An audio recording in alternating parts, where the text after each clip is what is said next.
The American elections are drawing to a closely fought, bitter end. But of the two candidates, the one who appears to need more help is Donald Trump, who's facing multiple charges from women who claim that he's harassed them over the years. His own party has turned against him, and he's still trying to reach out to social groups not part of his base. That could be one of the reasons why Trump was here a short while ago addressing a gathering of Indian Americans organized by something called the Hindu Republican Coalition. It was a chance for us to exclusively interview Donald Trump and ask him about a range of issues, from how he plans to combat terrorism to the troubles he faces within his own party and what he views the India-Pakistan equation. Here's our exclusive with Donald Trump. So we're here at an event of the Hindu Republican Coalition in New Jersey, and I have with me Donald Trump himself, as well as Shelly Kumar, who's the organizer of this entire event. Mr. Trump, thanks so much for talking to NDTV. Great honor, thank you. What brings you to the Hindu Republican Coalition? Well, I have great respect for Hindus. I have so many friends that are Hindu, and they are great people, amazing entrepreneurs. A lot of people don't understand. They are amazing entrepreneurs. But why only Hindus? Because Indians include Muslims as well. So well, is there any exclusion? I'll be honest, I have great respect for India. Okay. And I actually have jobs going up in India right now, and tremendous jobs, tremendously successful. But I have great respect for India. It's an amazing country.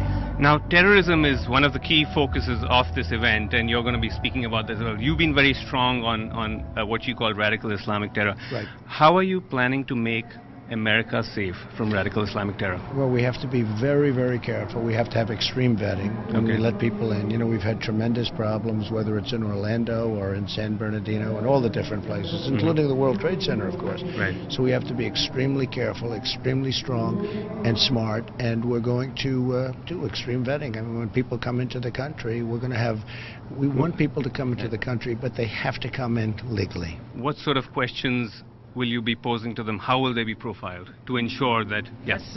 That's for the security agencies to define over there what's the right questions to ask. But what I'm going to point out again, he's called what I call the camel in the room. People like to ignore it. The Islamic terrorist world is at war with us. They have declared war on us. Right. And we need to have a firm position like Mr. Trump has taken.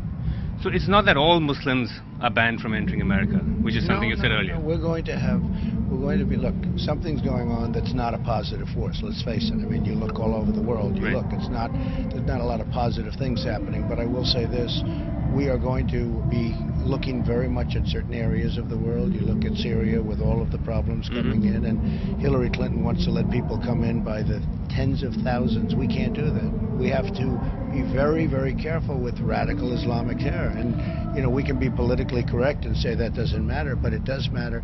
We have to be extremely careful with radical Islamic terror. What about Pakistan? Is that one of the areas you're going to be looking at? And where do you stand on India and Pakistan? It's certainly, well, I think it's one of the great conflicts of the world right now. If I look at India and Pakistan, hopefully everything's going to work out, but there's tremendous conflict between India and Pakistan, and there has been for quite some time. I mean, just recently you had a lot of people killed. 18 people terror attack from the other side. Just recently. And India also carried out surgical strikes. But yes, which side are you leaning more towards, one or the other? Well, I don't think we want to talk about sides and so forth here. The position is very clear. Okay. I want to ask you in conclusion, Shelly Kumar is standing very strongly next to you, but some members of your party have decided to disavow you. Is that a problem for you? No, not at all. I mean, I got the most votes in the history of the Republican Party during the primaries, over 14 million votes. Nobody's even come close, and that was with 17 people. The primaries were very, very harsh. They were very, very angry. We're right now just about tied in the polls against Hillary Clinton. You probably saw that. In fact, one came out where two just came out. We're 2 points ahead. I think it's going to be a very close election. Maybe it's not even going to be so close. I think we have a chance of doing a Brexit.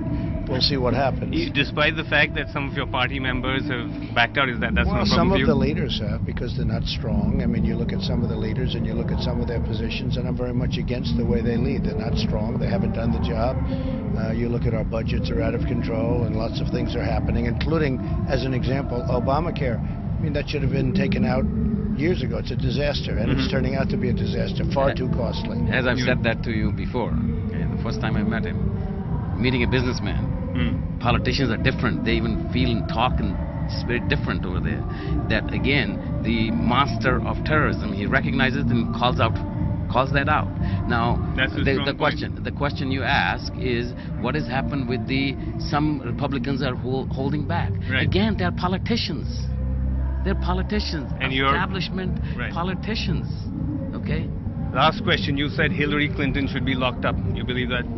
Oh, I think what she did is absolutely unlawful. I think she's guilty of many things, but certainly she's guilty when the United States Congress wants to see her emails and she deletes them. So, That's pretty bad, but there are many other things. No, Okay. I think she is a person that, frankly, when you look at what's happened to her, when you look at all of the crimes committed, no, certainly she should be in big trouble. Other people have been in big trouble for doing far less. Right. I mean, they've had their lives destroyed. So we'll see how it all turns out. right, Mr. Trump. Thank you. I'm told we're out of time. Thank you so much for talking Thank to you us. very much. Mr. Kumar, thank you. Thank you. So Donald Trump says that if he comes to power, Hillary Clinton will face severe punishment. He also says that he loves Hindus, clarifies that he loves all Indians. But will that be enough? A recent poll suggested that only 7% of Indian Americans support Trump compared to 67% for Hillary, indicating that despite his presence at events like these, the road to the White House might still be long and hard. In New Jersey, with camera person Sanjay Mandal, Srinivasan Jain for NDTV.